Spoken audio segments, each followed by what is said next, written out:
Hey guys, so today I'm going to be talking about Dim 5, the dimensioning for problem number 5, and this model right here. So I've already created the drawing and have this set up like this. And so first thing is to do is I run the dimensions. It's set up as millimeters. The reminder that we're using ANSI for the drafting standard. The units are set to none right here for the length. In other words, it's not 1.12, it's none.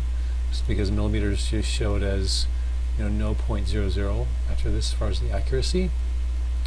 I've set up the hidden lines here. The center lines are in place, and then we have our existing center marks. Okay, so to create the circular center mark here, I'm going to first of all I'm going to delete. I'll just put the delete key for each of these and delete these guys around this drawing. I'm going to go to center mark next and choose circular center mark here. Also, I'm going to turn off use AutoCAD defaults and change the center mark size to 1.5. Enter, which will be for the center mark size later. Okay, now I'm ready to go ahead and also center line font is turned off here. Just realize that.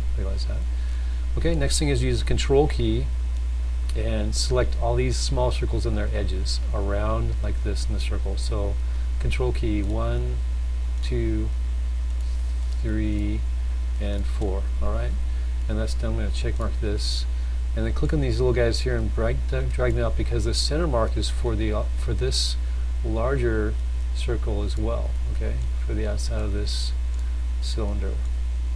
So like this. Alright, there we go. So that's the circular center mark is done.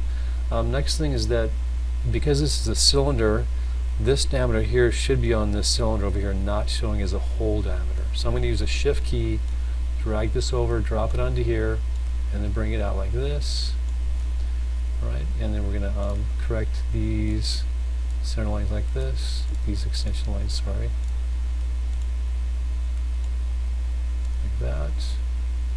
If you don't always, sometimes to go past it a little bit and then it'll place it if it doesn't click on the edge. Alright, and also this 60 would go over here as well, and I'm going to use a shift key for that, bring it over and drop it like this. Alright, I can bring it up like this is fine, so it's close to that one, and this is set. Okay, last couple things are this 40 is correct, and this 8 should say 4 times diameter 8 because there's 4 entities, 4 holes, right? Click on the dimension over here which says dimension text, click right next to where it says mod dimension and type in 4 capital X space. Alright, 4 capital X space, and that sets it. Check mark that, and we are done. I like to put these kind of together like this so that they read close together, and we are set. Okay, and I think that's about it. This is dimensioned and I believe it's ready to go. Okay, thanks, have a good day. Bye.